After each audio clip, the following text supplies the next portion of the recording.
after we're done with all 4 of the listening sessions.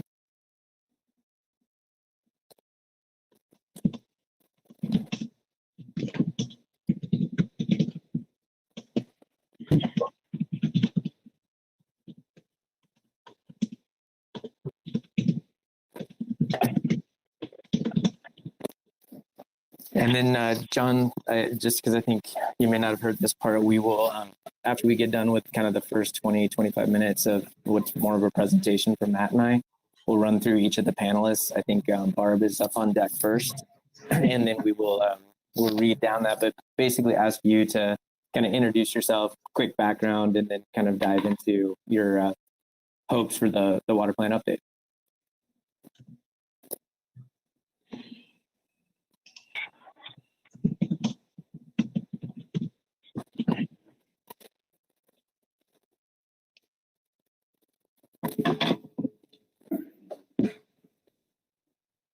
Russ, do you want to go ahead and pull up the opening slide? Yeah, sounds great. Let's do that.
folks who are just joining, we're just getting our slides pulled up and we'll be kicking it off in just a couple minutes here.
Good morning.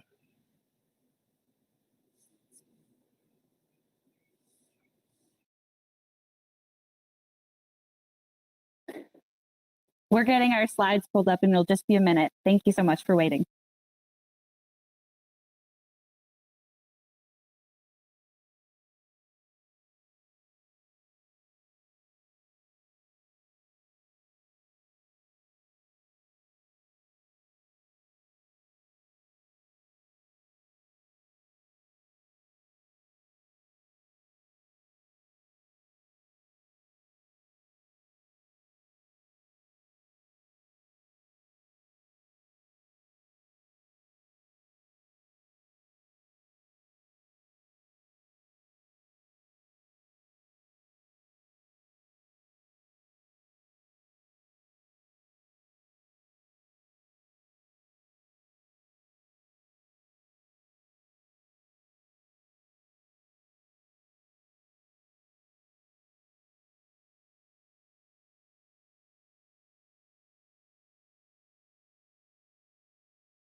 Nice.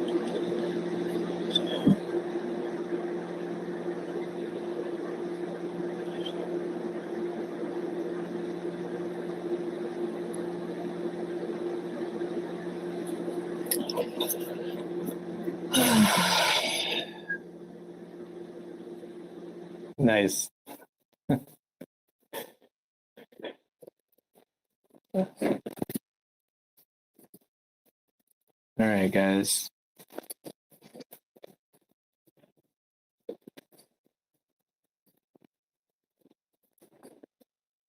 All right, everybody. Well, thank you so much for being here today. Despite a few dry runs, it wouldn't be a webinar if we didn't have a few technical difficulties. Sam is bringing up the slides right now.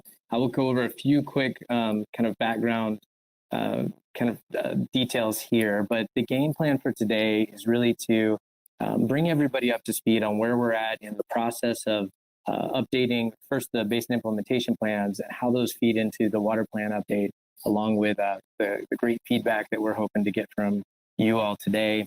We will talk about that for about the This first 20 minutes. conference will here. now be recorded.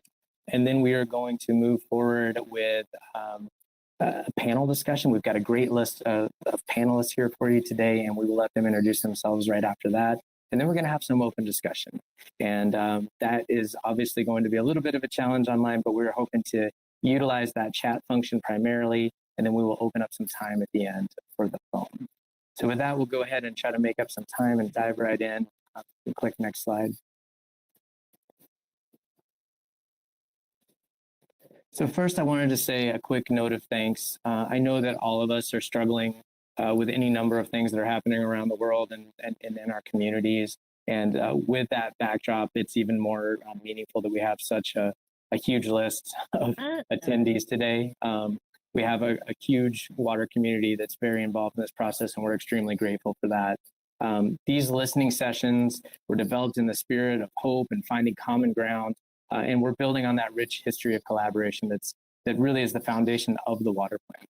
And with that, I will make a few quick announcements. I don't know if this is teed up on the next slide here or not, but we are streaming this webinar via YouTube. So we actually had so much interest that we have more than the 250 person limit from this GoToMeeting would allow, and we are now streaming also via YouTube. So for anyone that may be talking to you, we've sent out some email blasts, but this will also be on YouTube, and we are recording this session in both places, so it will be something that we can reference. Feel free, if you're looking via YouTube, or if you would rather submit questions, you can do that through email via the waterplan.info@state.co.us email. And also in the chat, we are going to be posting the link for a survey, which in addition to the chat feature, offers yet another way that you can communicate and provide feedback through this presentation. For that, next slide. So a quick note of who's here on the facilitation team. So you have myself, Russ Sands. I'm the section chief for the water supply planning section at CWCB. Kat Weissmiller is the deputy section chief, and Sam Stein is program manager on our team. We are helping facilitate this, but certainly are just the ones that are here today. As you all know, the water plan is something that CWCB lives with every day and works on every day, and that certainly includes the entirety of the full CWCB team. We also have Matt Lindberg with us, who has been our fearless leader, not just through this update as we dig into the BIP updates and start the first efforts to really look at the water plan update component of this, but Matt and the core team that he has working with him were also many of the same members that were on the technical update to the water plan. And so we're fortunate to have that continuity.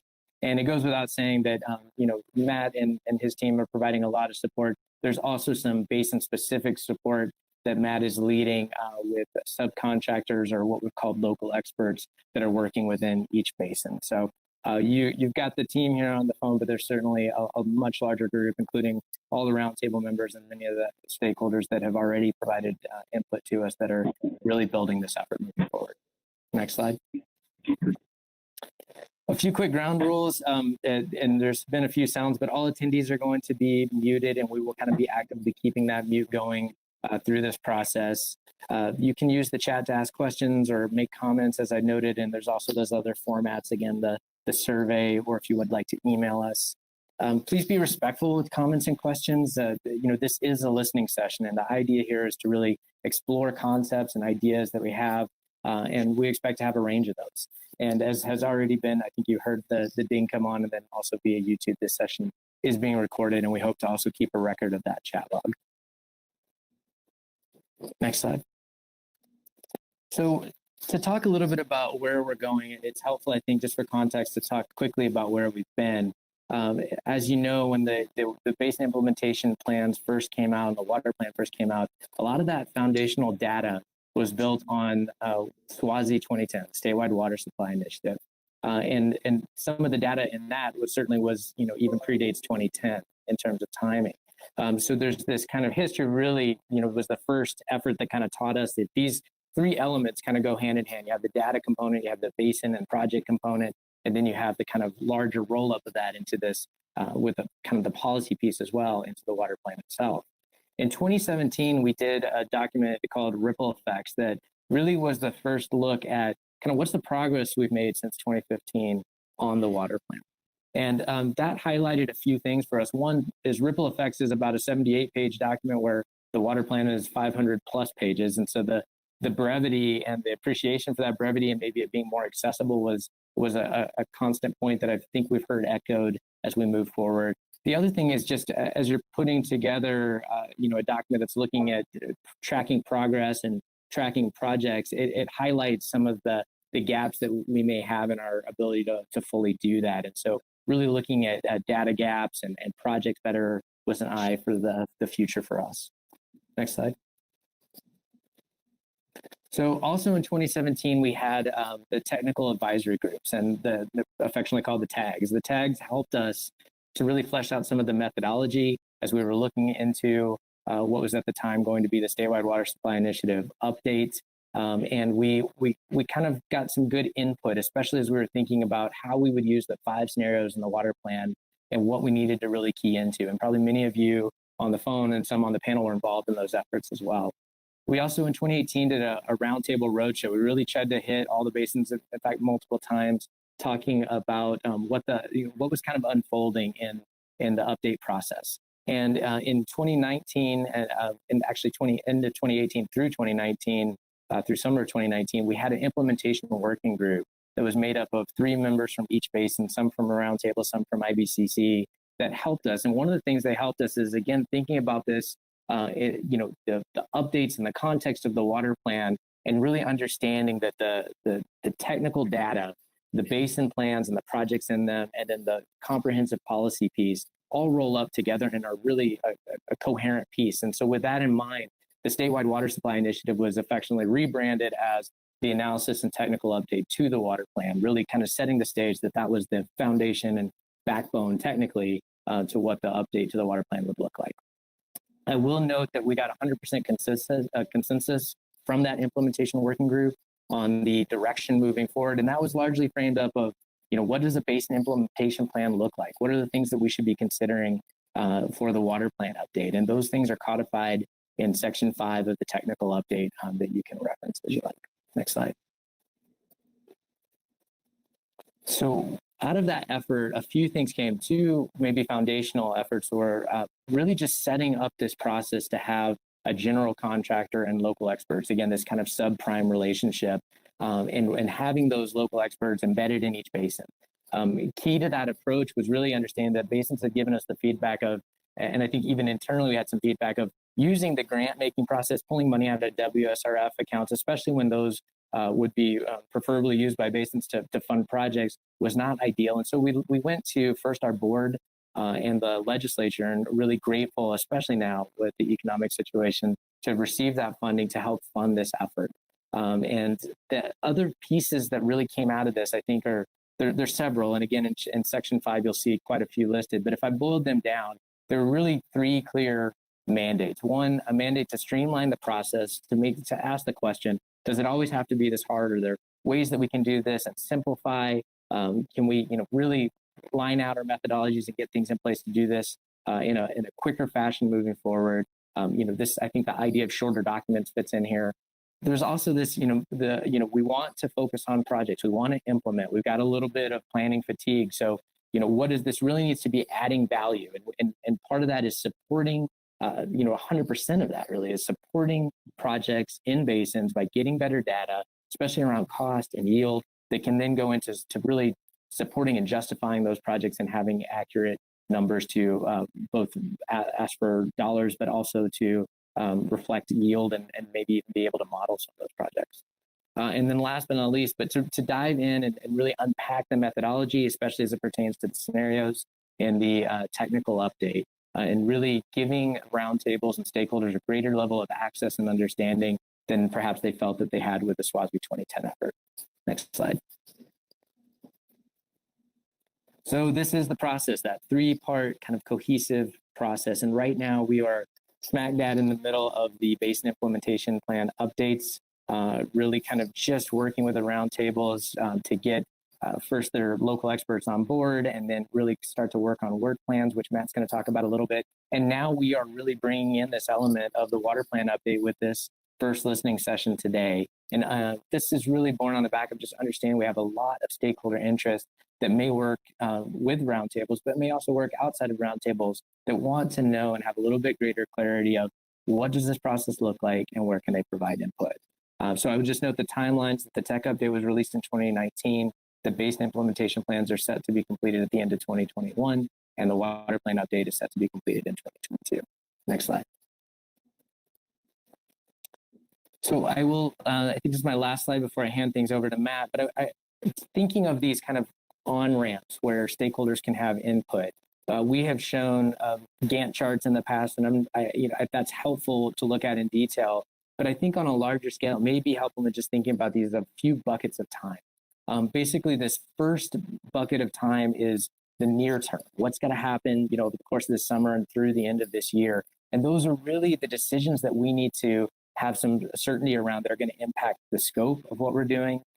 Certainly anything that would impact modeling or studies that we may need to undertake, and really helping us outline goals and objectives. And all these things that track with the basin plan are parallel in track with the water plan and very much the same. Click one more time there.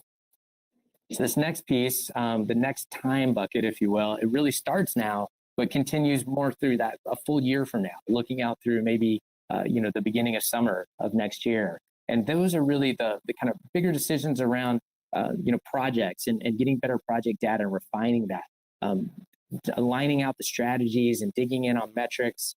Those are the kind of things. And of course, these other efforts are happening in parallel to this, where we're continuing to look at studies. Maybe we're running we're running models to get data out that can kind of be a part of these discussions. And then there's the next piece, click, is this kind of the last piece of 2021. So the last half, maybe summer through the end of that year, looking at decisions that impact the text and really the final BIP, but the text of the water plan as well, in the initial draft phase at least. And so these are kind of the buckets of time. And in some ways, these again are all happening and starting, now. But there's kind of some of these off ramps where we need to have a little bit greater clarity as we move forward. And I think that that's important and helpful. If you click one more time, the last piece, and again, showing this all wrapped up in the water plan, is that then we hope to have a draft out of the water plan in early 2022. Of course, that will go through, just like the original water plan, a very extensive stakeholder process where we expect to get a fair amount of feedback on those, on the draft. And yet, in some ways, we're starting that effort with you now. I think one thing I would just highlight before I turn things over to Matt is that more and more, we're really trying to embrace this concept and figure out how technology can be used to more than ever embrace the concept of the water plan being a living document. It's clearly what it was intended to be. And the idea that a project list is wrapped up into the basin implementation plans or the water plan is a little counterintuitive to the idea of having a fluid document that can be constantly updated. So we're looking at things like developing an online database so that if a project gets new data around it or a new project comes online the month after a basin implementation plan is finalized or the water plan is finalized, that's okay. We can look at it, we can update it. It can be online, it can be accessible. And to that extent, if there are any ways that we can move elements of what we're producing onto an online format that might make for easier updates, we're certainly looking at that as well. And with that, I think I'll click next slide and turn it over to Matt Limmer. Oh, I'm sorry. Last piece, just to note that state efforts in terms of coordinating with other state agencies are also tracking along that same process. Okay, thanks, Russ. I'm going to talk a little bit about the process that we're using to update the base implementation plans and the water plan. As Russ mentioned, we're just sort of starting down that path indicated on that timeline. Much of our effort has been focused on the BIP update to begin with. And one of our initial tasks was to work with roundtables to identify and hire local experts that they want to work with that are going to help them with their BIP update. And next task then was to sit down with those local experts, have a workshop, and really equip them with information from the technical update that they can use to help their roundtable update their BIP. And I'll talk a little bit about those expert workshops here in a second, but what those local experts are doing right now with their roundtables are two things. They're focused on updating project lists that were developed in the 2015 BIPs. As Russ mentioned earlier in that implementation work group session, the roundtables had said they really want to focus on projects, so we're honoring that feedback and having some initial focus on projects. The second thing that they're doing is developing BIP update work plans, and these are really a scope of work that are going to describe the tasks that will be conducted in doing the BIP updates. And so those are a couple of the things that those local experts are working with their roundtables to accomplish here in the near term. If you can go to the next slide, I'll talk a little bit about the local expert workshop. So there was a lot of interest across the state, both at the roundtable level and also other stakeholders in participating in these local expert workshops. But we wanted to keep it to a fairly small group so that we could really dig into the weeds and have a space for folks to ask them questions if they needed to ask those questions. And so the workshops were focused on local experts. We did have opportunities for roundtable input to talk about what the roundtables would like to accomplish in their BIPs and to share some other ideas across the state. But if you're interested in the methodologies and the assumptions that were used in the technical update, there are a series of webinars that were recorded during the course of the technical update work that are available on the water plan website. They focus on things like agricultural demands, municipal and industrial demands, how we calculated the gap, environmental and rec issues. You're welcome to view those at your convenience. But as I mentioned, the local expert workshops really kind of dug into the weeds. We spaced these out over a 6-day time period and focused on methodologies. How were the calculations in the technical update carried out? What were our assumptions? And we covered things like ag demands, gap calculations, and really, again, got into some detail with the objective of equipping the local experts to work with the roundtables. We also looked at a couple of the new tools that were developed in the technical update. One was the flow tool. It looks at potential future risks to environmental and rec attributes on a statewide basis under the 5 future planning scenarios that were described in the water plan. And we dug into that tool. We talked about the assumptions in that tool, the use of the tool. We had a little demonstration of the tool to get the local experts up to speed on it and on its usage. We also looked at a costing tool, which is something that the roundtables can use to develop cost estimates for projects that don't have that information already. They're ballpark costs. If a roundtable has better cost information, we certainly hope they will use that. But again, sort of digging into some of those tools and getting the local experts up to speed. We also covered some things we called sideboards, and these are issues that a roundtable may want to incorporate into their base and implementation plan, but they're things that we should probably handle thoughtfully and with caution. And so if you can advance to the next slide, I'll describe what some of these sideboards are. So for example, topics that have their own concurrent processes outside of the BIP update and the water plan update. So demand management is a great example of that. The CWCB board and staff are leading a process outside of the BIP update that includes a lot of stakeholders looking at a number of different issues associated with demand management. And we don't want a BIP or several BIPs to do some detailed analyses of demand management that might contradict what's being done in this other process. Certainly demand management is an important thing to roundtables and to the state as a whole. And so, we can make mention of that and address it in the basin implementation plans and the water plan, but we need to do it thoughtfully so that we don't contradict what's going on in the other processes. Things that don't have a clearly established methodology is another sideboard. So an environmental and rec gap calculation is a good example of that. We have the flow tool that looks at potential future risks to environmental and rec attributes, but that's not a gap calculation conducted in the very same way that we looked at gaps for municipal and ag uses. If that's a strong desire to have an environmental and rec gap calculation, we'd like to have a statewide conversation about what that might look like and how best to approach that. And that could certainly be something that would be included as an action, for example, in the water plan. But something we want to be careful of at the basin implementation plan update level.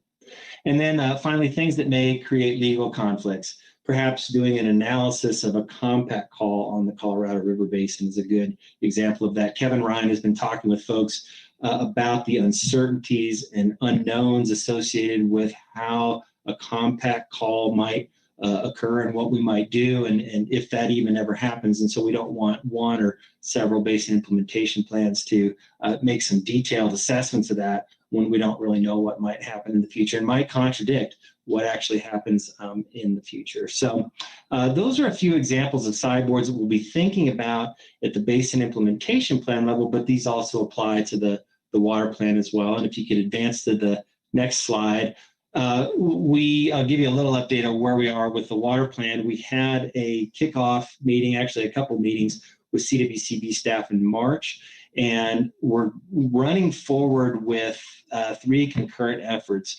One led by the CWCB, working with other state agencies and federal agencies to identify areas of the water plan that should be updated and enhanced. Certainly the BIPs that are being updated at the Basin Roundtable level are a foundational part of the water plan update. And so that is another concurrent effort that is going to contribute to the water plan. And then also conversations with stakeholders throughout the state to identify areas where the water plan should be updated and enhanced. And if you can just quickly advance, I'll bring up that a representation of that timeline again, just as a mention that there is going to be opportunity for input in all phases of the water plan update.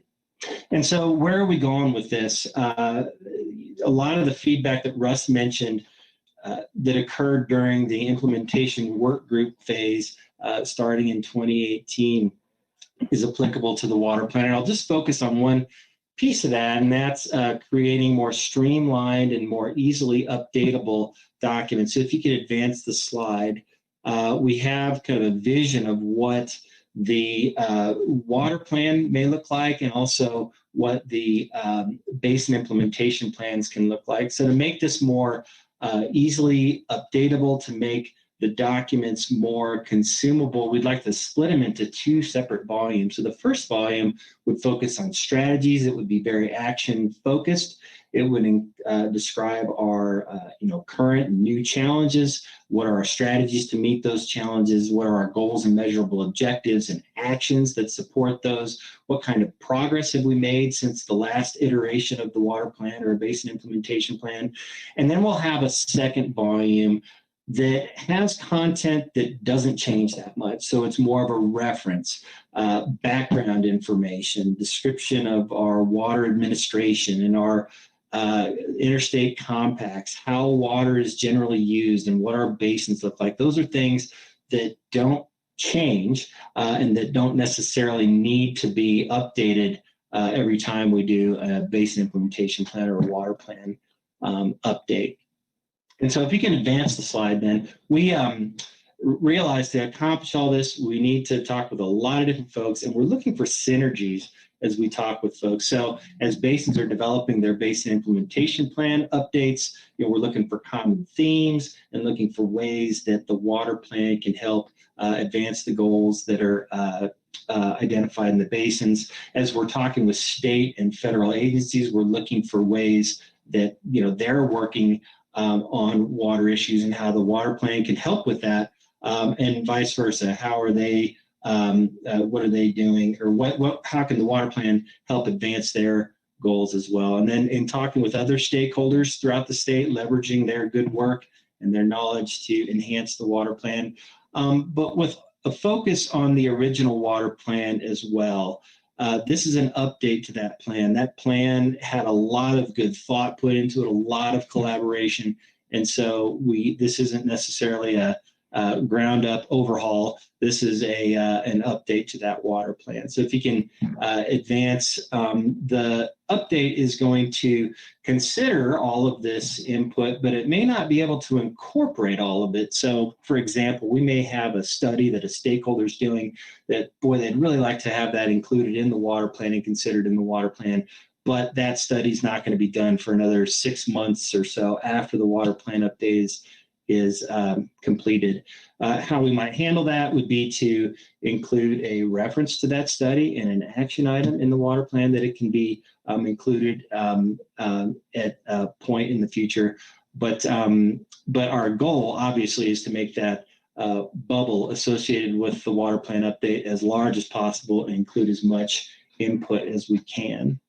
And so in that spirit of finding synergies and gathering input, I'm going to turn it over to Russ to launch our panel discussion.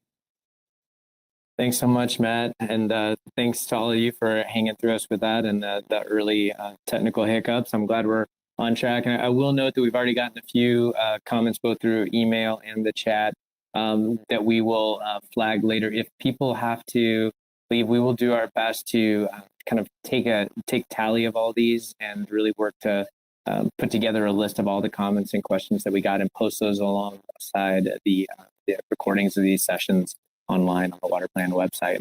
For now, if you can click next slide, we will go into our panel discussion today. As you can see, these are the four, and these are the names of everybody that are on those panels. So we've got really good participation, really great panelists on each of these. And I'm excited for all of them. I'm really happy to start with Barb Biggs today. And I will say, as a point of order, just to save some time, we're going to ask each panelist to introduce themselves, talk a little bit about their background, and then really dive into their aspirations for the water plan update in hopes that that kind of kicks off some additional discussion here. So Barb, you want to take it away? Sure. Thanks, Russ. And good morning, everybody. I'm Barbara Biggs. I'm the General Manager of the Roxborough Water and Sanitation District and also the Chair of the Metro Roundtable, former CWCB board member. I want to talk about how, I was very proud to be involved with the original water plan and the original South Platte Basin implementation plan. And I think we accomplished a tremendous amount of good in those documents. And I'm looking forward very much to updating them and taking them to the next level. Some of my hopes for the update to the water plan is that we come away with a roadmap with implementable, measurable steps that we as a state collaboratively can take to address our water supply gap. I think that the idea of having a project list and a projects database that can be updated continuously is a great idea. I think we have to have a handle of what projects are needed and what they're going to cost, because I think we're not going to be able to accomplish what we need to accomplish if we don't work together in a collaborative manner.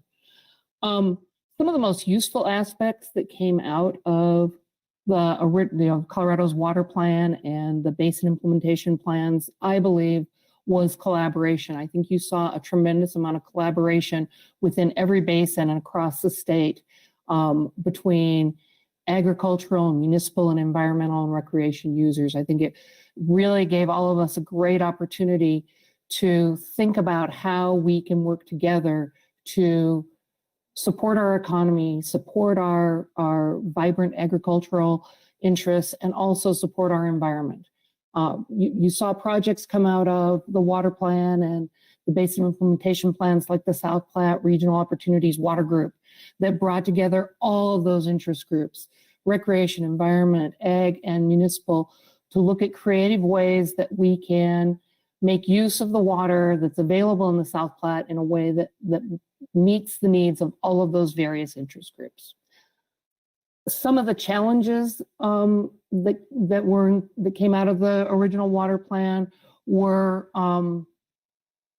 some of the discussions around conservation. Conservation is a critical piece of meeting our water supply needs, but conservation by itself cannot be the answer. And I would like to see more thought put into what does conservation really mean, and what are those next steps in conservation? What is that going to require? How are water utilities and ag interests going to implement those measures? I think it's incumbent upon all of us that are active in the water community to help the public understand. It's too easy for an uninformed public to see that 86% of the water in the state goes to agriculture. So clearly we can solve all our problems by addressing ag. That's not the case, and many of us know that. It's also just as easy to have entities complain that landscape irrigation in cities is a waste of water and should be done away with, and forget the fact that there's a quality of life issue. There's an environmental justice issue. There are low income and minority families that live in Denver or Fort Collins or Colorado Springs that don't have the luxury of going up to the mountains to go rafting or go kayaking or to enjoy nature. And that little piece of backyard or that neighborhood park or that soccer field is where they interact with the environment. So I think we have to be respectful of all of those needs. And I think we always have to remember that no matter where we put the water, whenever we take water out of a stream that's taking water and putting it to use, we need to do that thoughtfully and efficiently and with great care, because I don't care if you're taking water out of the Colorado to irrigate alfalfa fields on the west slope, or we're taking water out of the Colorado to take it through a tunnel to irrigate lawns in the Front Range. We still have an obligation to use that water efficiently and effectively to preserve it for future generations and to preserve the quality of life we have in Colorado for those future generations. And I think I used up my 3 to 5 minutes, if I may. Perfect. Thank you so much, Barb. Really great comments. And maybe I will go to, again, we had these in no particular order, but John Currier, if you want to jump on and give us your thoughts, that would be great. Sure. Thanks, Russ. My name is John Currier. I'm the chief engineer with the Colorado River District in Glenwood Springs, Colorado. And first of all, I will say I am really kind of one tier removed from a municipal industrial provider. I've spent my entire career working with them and know a great deal about them, but I'm not the guy at Ute Water who has to figure out what to do next. So with that caveat, I kind of launch in here. And first of all, I'll say, I think water providers right now are in a very unique circumstances right now that we probably just couldn't have anticipated 3 months ago. Some which, the technical update to the water plan just can't encompass. But I will also say, I think the water plan update and the work that's being done is bigger than the issues du jour. And I think the benefits of working together on this are going to be seen 2, 5, 10, 20, 50 years down the road. And our current issues will seem somewhat small in the rearview mirror. I was looking at this kind of from the perspective of the work that has already been done on the water plan update, the technical update, and thinking that, I think from a water provider perspective, there's really some great information here that will be very, very beneficial to the state as a whole. One is that kind of really, fine tuning a statewide framework for how we evaluate our future. And the other thing I think is we really have set a framework here through looking at the various scenario planning and the various options out there, the various possible futures. We've created tools that I think will really help our state make good, wise policy decisions going forward. I think they can help individual water providers and individual basins make good decisions, but I think they can be really, really helpful in making policy decisions, be they land use planning decisions, how we pursue conservation efficiency, et cetera, et cetera. I would say from the roundtable basin implementation plan update, I like the framework that's being set up. One of the concerns I think that, and this is just my own concern that came out of the BIPs last night or last time, that I think we need to really work on all our individual basins is like individual plans and processes. Everybody wanted theirs in, no matter how realistic or unrealistic, based on somewhat on concerns that, gosh, if it's not in here, it's not going to ever happen. So I hope that this update really kind of can alleviate some of that concern, but then really hone in on what really needs to happen within the individual basins. So I'm very hopeful that will occur, and I think it will occur given the framework that's been set up. I think the framework that's been set up to work on the BIPs has been well thought out and should be good. I guess with that, I'll just pass on to the next person. Thanks, Russ. Thank you so much, John. Great comments. Jackie Brown, Director Brown, I'd like to see if you'd like to add your thoughts now. Thank you. Oh, you're on mute.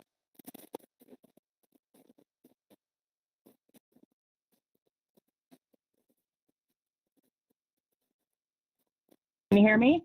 We can now. Okay.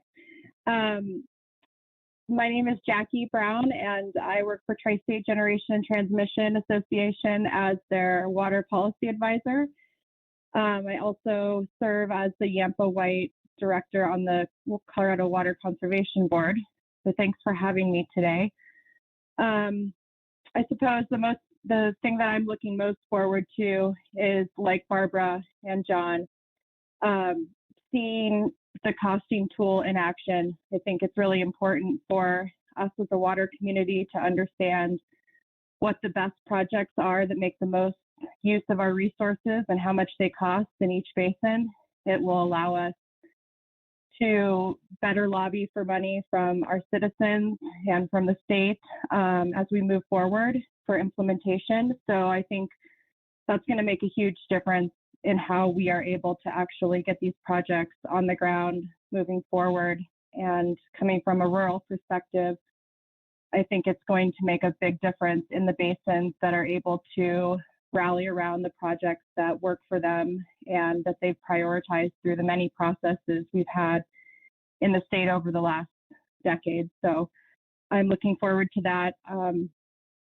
Generally, I think it's a good time for us to be reflecting on how far we've come since the original water plan, both with our basin goals and as a state. There's been quite a few changes, and I think it's a great time to let the basin roundtables have this conversation and have a facilitator like our local experts to assist them with the minor, or in some cases, possibly major changes to the documentation. One of the things that I think is most important coming out of that is, oh, I just lost my spot, I'm sorry,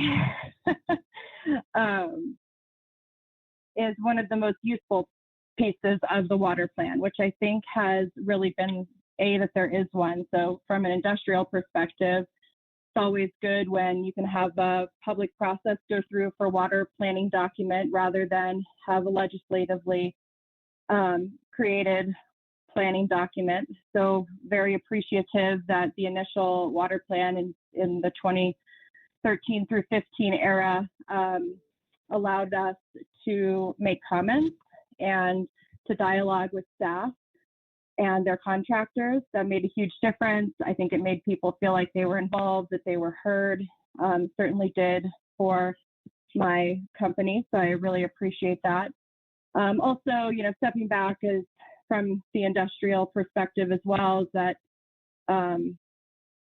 one of the things that I think the water plan really highlighted for the state of Colorado is the partnership and the priorities in general. So when you look at the way that the company like, for instance, Tri-State can engage in stewardship outside of what they normally do, or more involvement with their local communities, it really brought people together to create those partnerships and just allow that networking. I think one of the things that came out of that, as an example, is the Yampa Fund here in the Yampa Basin.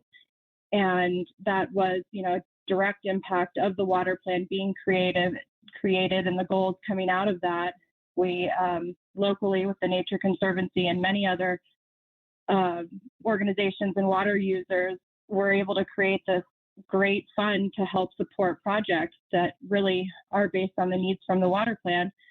So I think that's a great example of how we can use this product individually as organizations to find out where we can fit into the general water community. I think it brings us together and gets more projects done. I think I've covered it. So thank you for having me. Thank you so much. Great comments. And we will go to our next panelist. I will actually call on Jared Biggs. And Jared, I'm curious, we haven't got to talk much, but I've always wanted to know, is there a connection to Barb here? I hope everybody can hear me. I do not know of a connection to Barb, but it might not be a far-flung idea. So I had the same thought, Jared. Yeah. So my name is Jared Biggs. I'm the Assistant Utilities Director for the City of Durango. I'm also the Municipal and Industrial Representative for La Plata County on the Southwest Basin Roundtable. And so in those roles, I first would just say ditto to a lot of the things that have already been said. That's what the great thing about going next to last is all the ideas have been I'm just retreading them.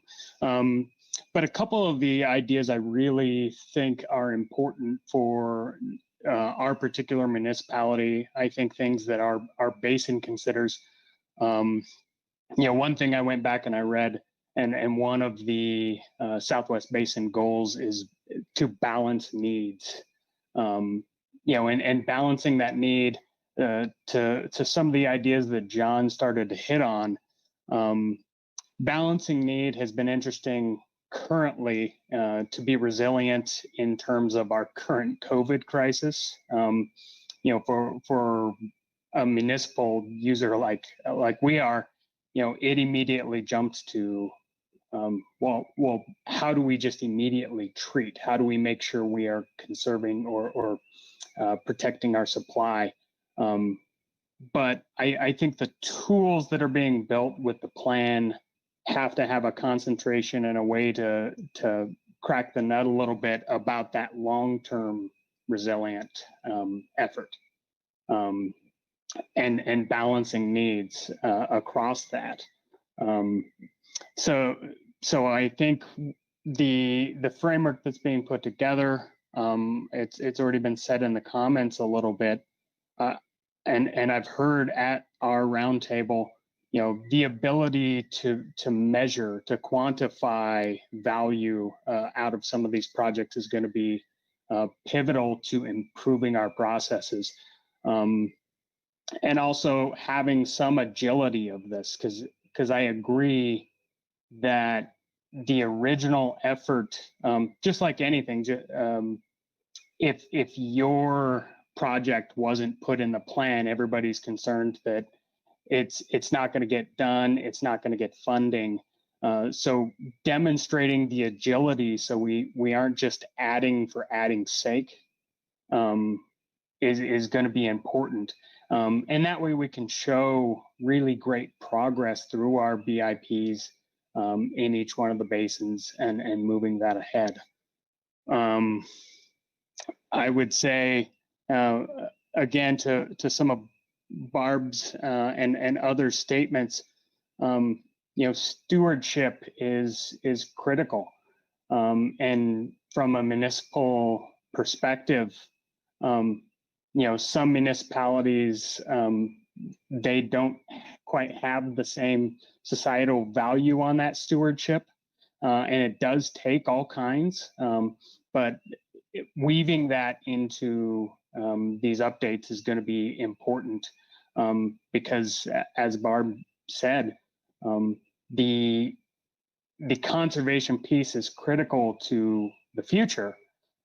It's not everything for the future, but it is an important piece, and how to do that in a way that it doesn't turn users off is a very important aspect. I think, again, it's a great thing going pretty late. You guys have already run over most of the other things I had written down, but I appreciate the opportunity to pitch in here. So. Thank you, Jared. Thanks so much. And we will go to our last panelist before maybe we kind of open it up to a little bit of panel conversation and then to the entire group. Scott Winter, what do you have for us? Oh, well, good morning, everyone. Thanks for having me involved in this process.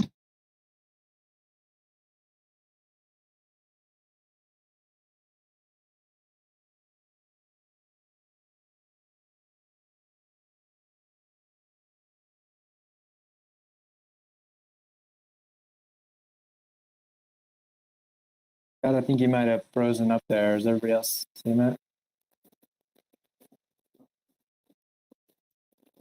Yep, that's what I got, Russ.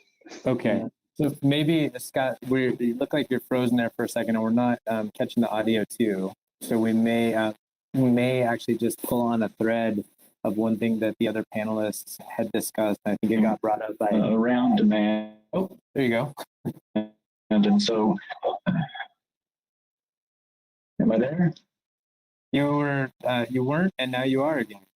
Can you hear me all right? We can now. Oh, looks like it's not going to work, Scott. I'm not sure what's going on. Scott, maybe you should try to turn off your camera.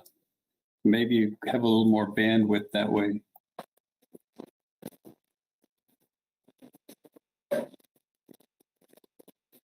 Okay, I'll give that a try. Can you hear me? Yeah, that works well.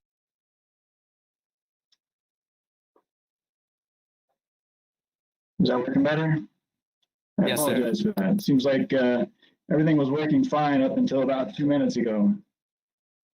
How it Can you hear goes. me? We can. Okay. All right, so I'll just jump in and try to get through this quickly then. As has been mentioned by others, Barbara in particular, I think the most useful aspect of the current plan and that original planning process was really the relationships that it fostered and built. Barbara mentioned collaboration. I think that collaboration couldn't happen if you didn't have strong relationships that were being built over many months and years of meeting and talking about our issues and getting to know one another on a personal level.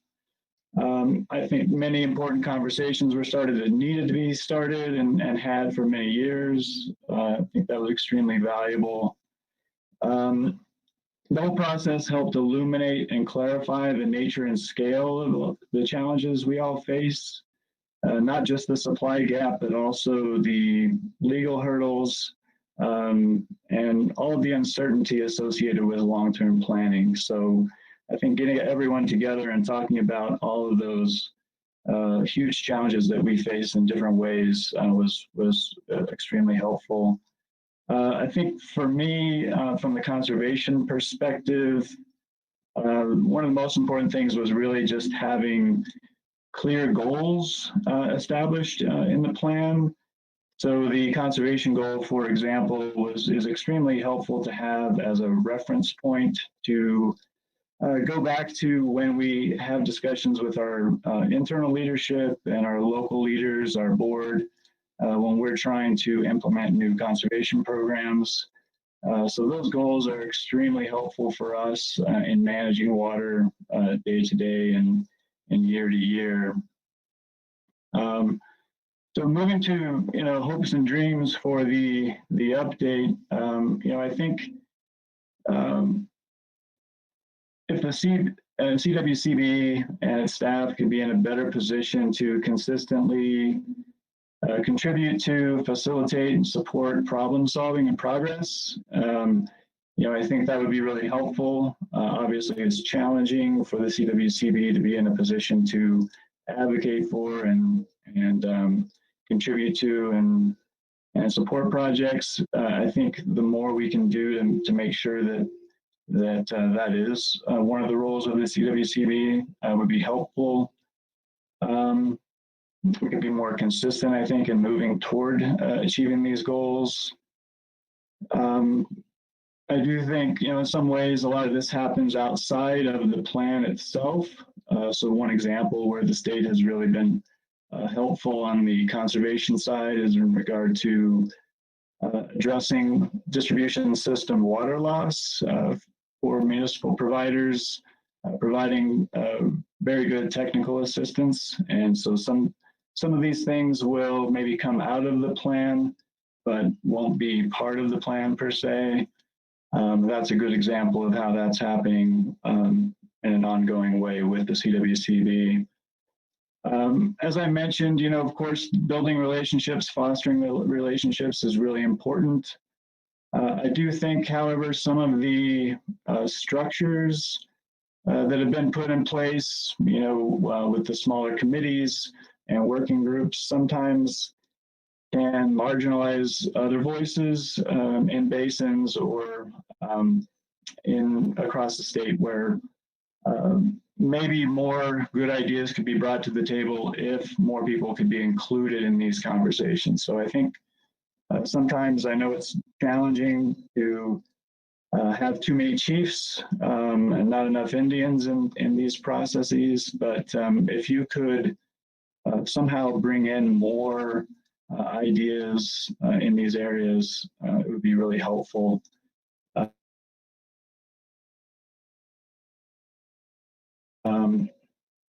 More input from more stakeholders is always valuable, although it is difficult to manage, of course.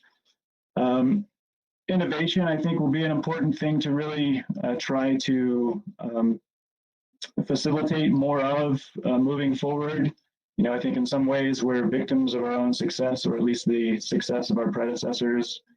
We don't tend to get real inventive unless we're in an emergency, but the scale of the issues around water in Colorado in the future, the more we can do to become more innovative and try new things, the better off we're going to be in the long run. So if the plan can be built, or the planning process can be built in such a way to promote and facilitate more innovation, that would be good progress.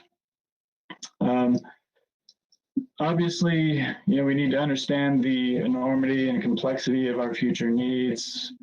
And so that innovation is key. It could also do a better job potentially of articulating the interdependence of different solutions. An example of that would be the relationship between conservation and storage.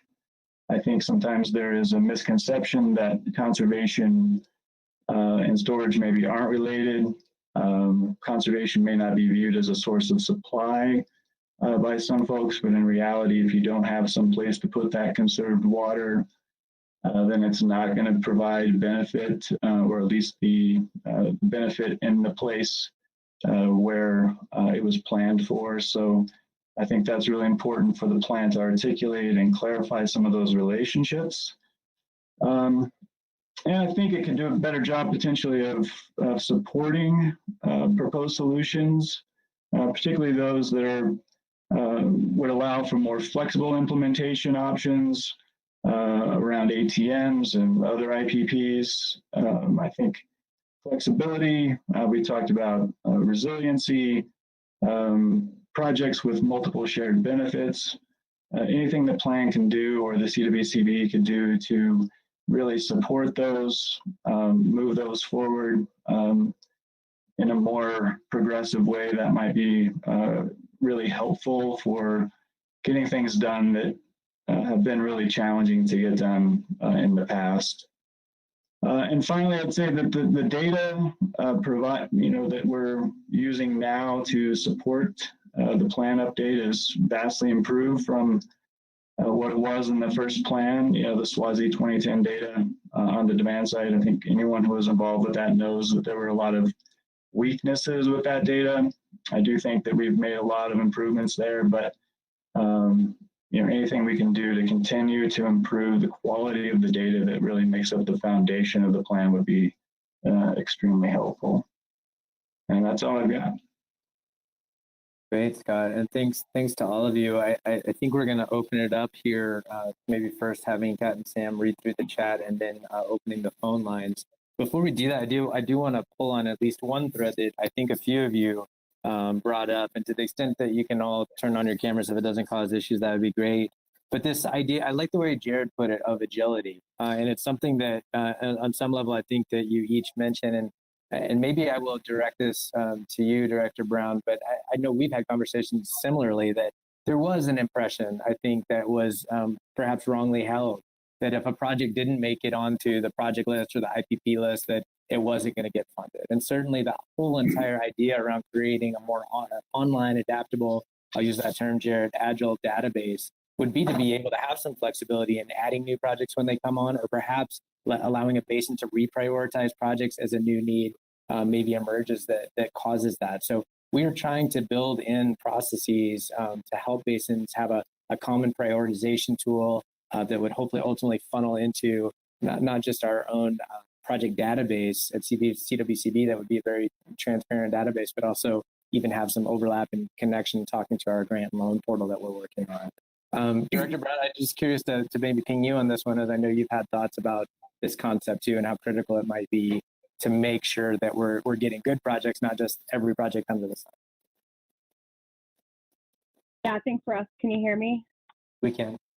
Okay. Great point. I think the other thing that it does when we're able to use this costing tool, it really is going to show folks that haven't had the money in the past to really understand what the cost of their projects are, to know what they are. And, is there a potential for collaboration with other uses that make this more multi-purpose, as Scott alluded to? Obviously, you can't do it with every project, but I think it really does foster some additional collaboration between water users in that basin, and I guess in some cases in multiple basins, depending on the situation there. But I think you hit the nail on the head. It's really important for our basins to be able to reprioritize, especially because we are going to see changes that we can't forecast, and that is definitely going to make a difference in how a basin, like I said earlier, can rally around projects and really get the support and the funding they need to get those on the ground. Great, thank you so much. And I think I'm glad that you touched on Scott's point around just kind of the interconnectedness of things. And it feels like we had some questions that came up either through email or through the chat that might relate to that. Kat and or Sam, Joe, do you want to jump in here? Can you read a few of those? Sure. Can you hear me all right? We can. We had some comments around pumped hydro storage, carrying capacity in a basin, and then how municipal conservation can benefit the environment. Do any of the panelists want to speak to any of those points?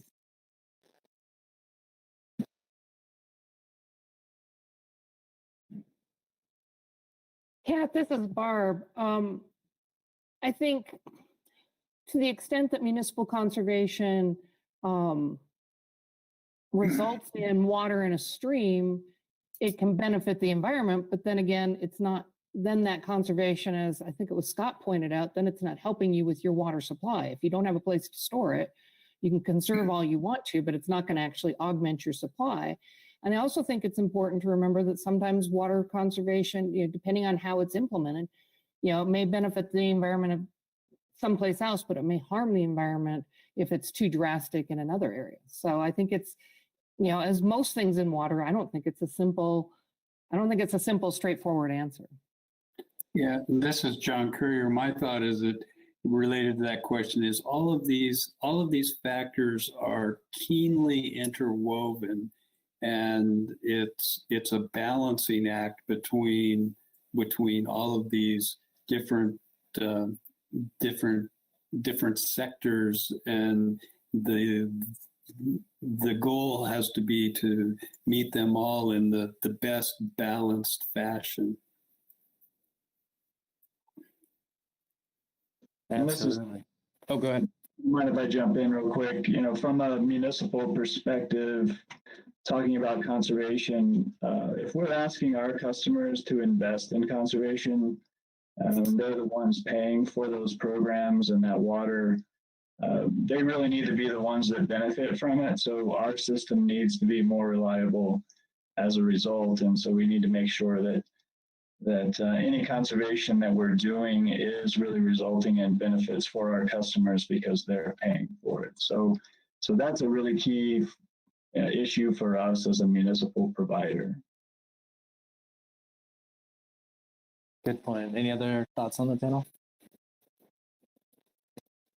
I will say that there was I think we had to kind of to the benefits of the provider. We did get a comment that came through the chat. Barb directed, I think, to a comment that you made from Kevin Luss that said, thanks for calling attention to the need to preserve a reasonable residential experience for folks who can't live in the mountains. We also had a comment that come through, I think a question that maybe is great for this group, but Josh Kuhn said, I appreciate the discussion on the need to establish conservation goals. Do any of the panelists have suggestions around how the Basin Implementation Plan updates can support the advancement and greater adoption of reuse, which can be a key tool to help meet the supply and demand gap?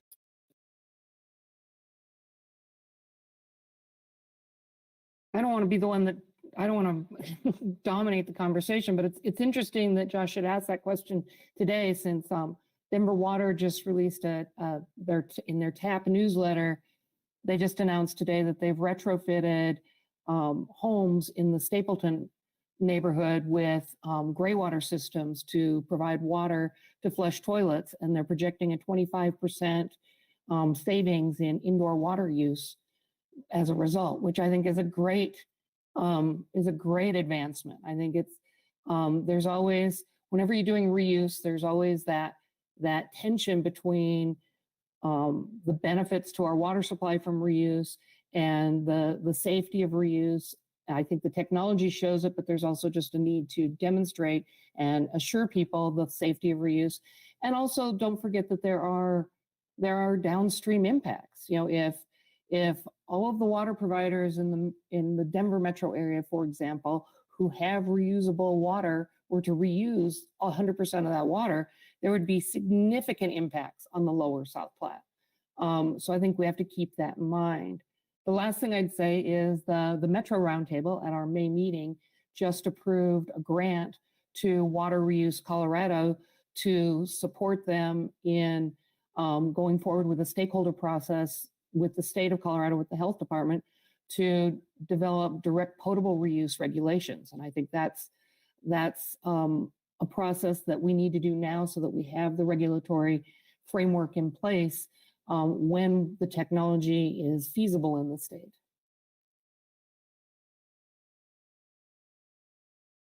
Perfect. Other thoughts there? I think Barb did that really well. I do think that the regulatory framework is really the key for reuse. And then in terms of actually having options, but I think it's really important for people to understand the impacts of reuse, the trade-offs that you might find with that, and really understanding what reuse is. You know, so most people think of it in a traditional sense, but exchanges need to be understood as well as part of that equation. And I think we could all probably do a better job of communicating how those systems work and how that is a form of reuse. And so I think there are options there. I think it's going to be part of the solution, but I think we need to understand it and communicate it really well also. John, were you going to add something? Oh, Jackie, go ahead. And I can't speak for municipalities because I'm not one, but I think it's important to understand that rural municipalities are dealing with a much different scenario. So anything that, you know, were to be a statewide reuse goal in this would just not be sustainable or acceptable to rural water providers. There's not the money. They struggle even with putting in water meters at this point. So putting more of a cost on rural municipalities is just, I think, an unreasonable position right at the moment. It doesn't mean that we won't get there, but at this present time, I think it's just asking a lot. And this is John Currier. My comment was simply that, you know, I think in the context of the technical update and the kind of the sideboards on the various scenario planning, the scenarios, I think this plays into my previous comment that, you know, some of these things are just need to be on our radar in our long-term planning. It's not necessarily, oh gosh, we got to solve this problem tomorrow within the context of our BIPs. It's just, okay, we need to evaluate direct potable reuse. We need to understand where it might make sense and where it doesn't make sense. And we need to understand, like Barb points out, the downstream adverse impacts, and it gets back to how do we balance and move forward in a manner that best manages our water resources for all for a very long time. Great point. And maybe just to build on, oh, Jared, did you have something to add? Well, I was just going to reiterate what Jackie had mentioned. You know, the framework needs to be there so when each area, when each basin has some need, they know how to navigate it. Because again, being a rural water provider, reuse doesn't make much sense as in our region right now, where, you know, on the Front Range, it is a very, you know, direct source. And so, again, it shouldn't be prescriptive, but it should be permissive. Great point. And I'm curious, building on that, a question came in the chat from Holly, but would there be any discussion on ways, this is maybe getting more to the conservation side and maybe to a bit of a thread that Jackie and Jared had with regards to just, maybe scaling that down, but are there and I'll paraphrase here, but are there simple and effective ways, whether that's working through a HOA or just residential in general, to incentivize conservation, to not use Kentucky bluegrass, for example, or to add water controlling devices. I think we've seen that be effective across the state, but what is the future of that in your minds? And do you think maybe at that same scale, are there challenges more at the rural level, or do you think by kind of having a targeted approach, you can make the best use of the funds that you have?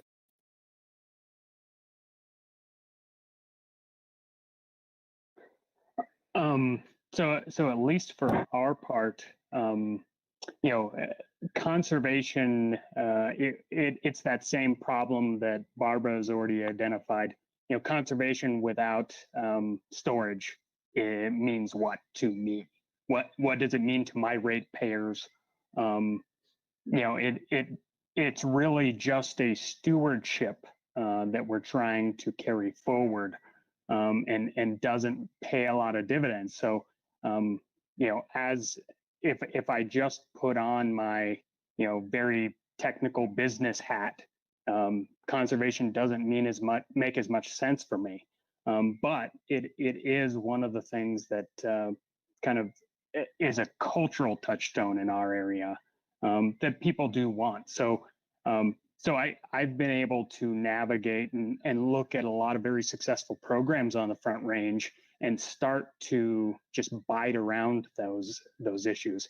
And so, giving a lot of those good examples that way, when it does make sense, either financially or culturally for a rural water provider, that's where it will provide some value. Thanks. Kat, I think you had a comment that came through the chat or email from earlier. Did you want to read that one? Sure. So we have a goal that I think is laid out most clearly in ripple effects for 400,000 acre feet of conservation. And the question was, are we making progress on our goals?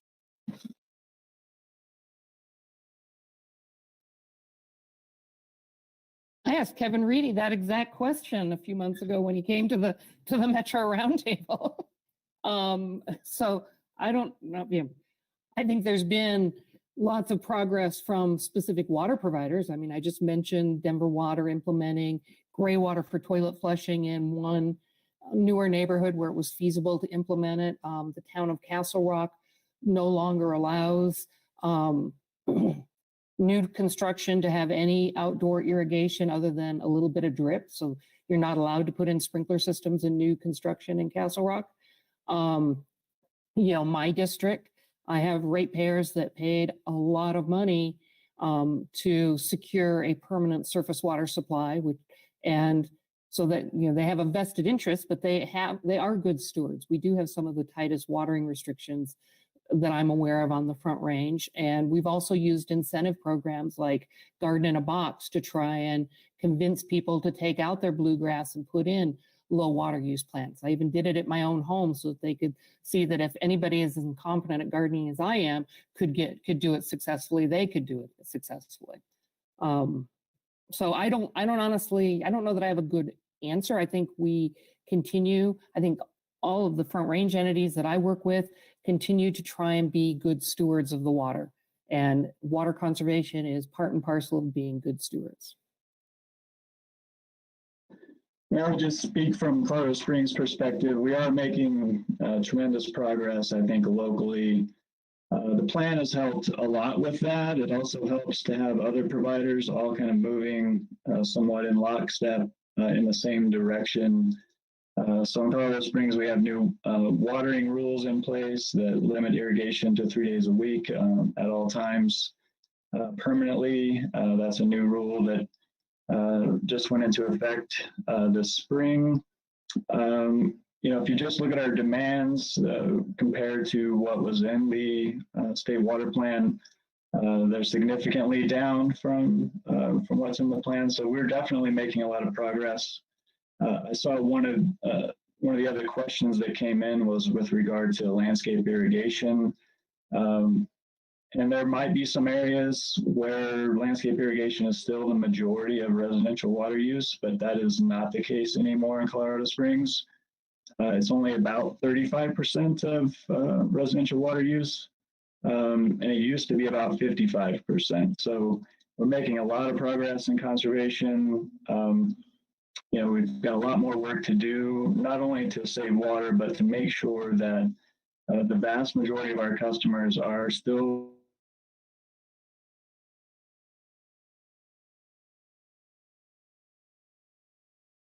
God, I think you froze up again there.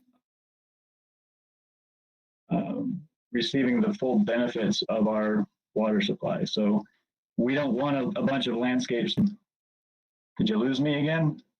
Jumping in there. So we want landscapes that are healthy, attractive.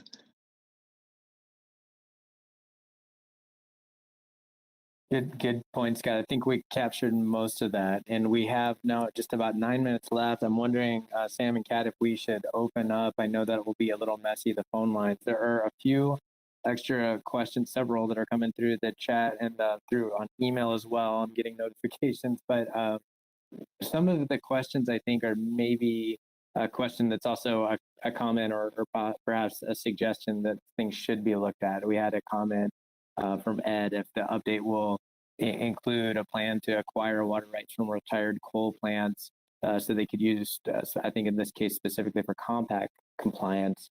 I think that probably touches on some of the separate efforts that are going around the demand management discussion that are kind of part of the board's purview. So certainly as those are developed, I think a lot of the findings of those efforts are going to feed into the water plan update. I don't know that the scope of any of it is fully set yet with regards to any of these discussions. We know we're not starting from scratch. We know we've got a good solid water plan in place, and our goal is to strengthen that, update it, and really look at the areas we can add value, strengthen metrics, and really track things. Sam and Kat, have we opened the phone lines, or is there anyone that's out there that maybe isn't able to type into the chat that would like to say something? Yeah, so if there's anyone on the phone lines that has a question to ask, you can unmute yourself by pressing *6, and should let you to allow you to ask your question.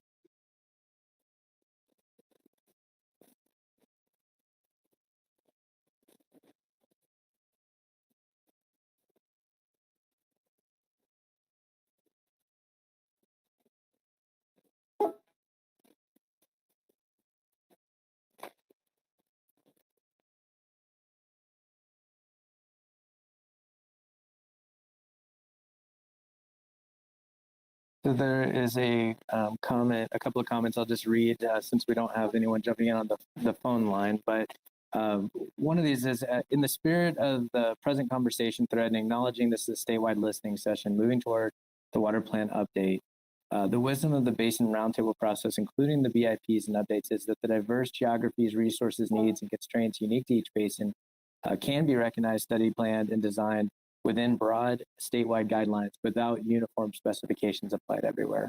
I think a general comment here that we want to continue to maybe add that agility and flexibility, Jared, that you had mentioned, and recognizing that we do have differences, and maybe even touching on the comments that Director Brown had across the urban-rural divide as well. Certainly, I think bringing in a breadth of partners and make sure that we're really representing all of Colorado is going to be a key focus of this update as well. There's another comment coming in. Let's see. What does the CWCB feel it's possible and appropriate to establish firmer guidelines, even regulation related to goals of the water plan in the next iteration? And how will we solicit input related to firming up those guidelines?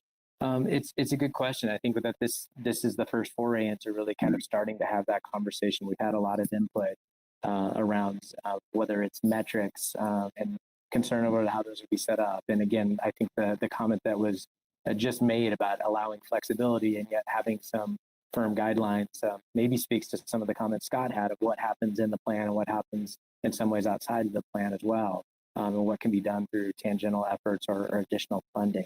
but that is certainly something we will look to. So again, some of these questions that are coming in may have more of a flavor of statements of or potential suggestions of things we look at, and we will respond and kind of handle those in kind if that works. But if there's anything that we have missed today or that you want to continue to add, again, please use that survey. Please, that will be open for a while. If you want to continue to add thoughts after this is closed out this session, you can also email the waterplan.info@state.co.us, or you generally probably have access to all of our emails as well. I'm happy to field any questions you have directly as well. Before I take another question, is there anybody that wanted to chime in on the phone in our last 5 minutes here?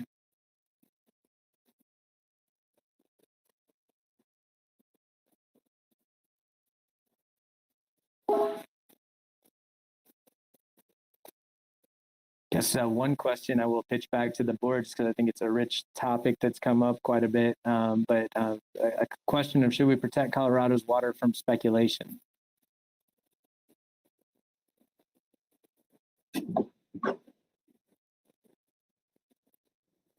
John, did you have a thought? Well, I didn't really have a comment, but I guess it's defined speculation. I think under Colorado water law, we have anti-speculation. We have kind of strengthened the anti-speculation. You can't stop somebody from going in and buying water rights as a practical matter. I don't think we would want to do that, but that's So I think that's a question that has maybe a lot of different threads that go out from it, and it's a complicated. It's a question. It's a simple question that has very complicated roots.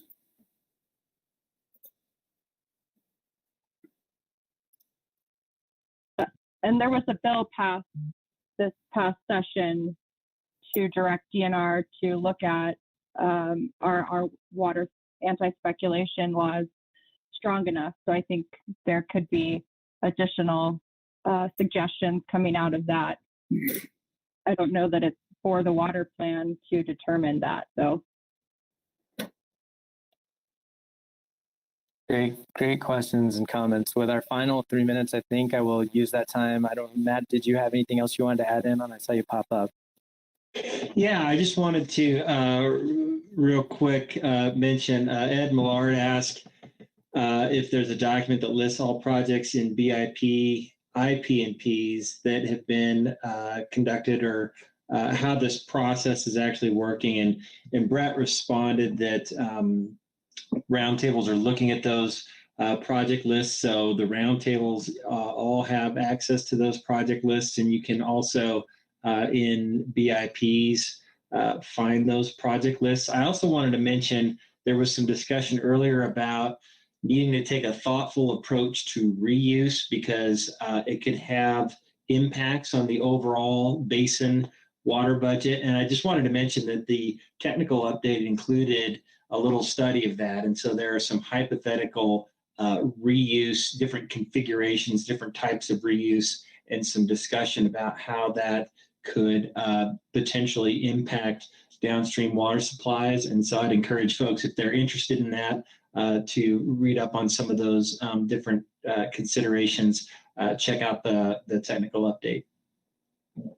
Thanks, Matt. Good point. I think the technical update and a few of these comments even remind me of just the previous ripple effects report that is still out there. I think still very much relevant. And it's also something that we're going to be working to kind of update, even if it looks a little differently as part of our work effort for this year, to kind of get a better handle on current status updates. So with our last minute, I will just take the time to thank our panelists, Jackie, Barb, Jared, John, Scott. Thank you so much for your time today. I really appreciate you letting us kind of put you on the spot to ask some of these questions and share your thoughts with us. It's very much appreciated. And that goes for everybody attending today. I'm blown away by how many people signed up, and I really just can't thank you enough. Everything in the chat, again, a reminder to our panelists not to just to leave the meeting and not close it out, so that we can make a record of everything in the chat and our kind of closeout piece. But we will be recording that, posting all the questions that we've got online. and really starting to kind of build, I think, from this and the other sessions, a bit of a FAQ to look at synergies that we're getting from these listening sessions, from the roundtables, and then from not just CWCB, but from dealing with our partner agencies and working with groups like CDPHE, Power Authority, and others that can really help us define and flesh out some of these goals and where we have ability to collaborate across these projects. So that's the task ahead. I will let you I'll get out of here for the day and hope that you join us for the following 3 listening sessions, and we will chat later. Again, feel free to email with any follow-up questions if anyone has it. And thanks again to the panel and everyone attending. Yeah. Thank you, Russ. Yes. Thank Thanks, you, Russ. Russ and Sam and Kat and Matt. Thank you very much. Yes, thanks everyone. I really appreciate it. So thanks for your time, guys. Yeah, thank you guys. Thank you.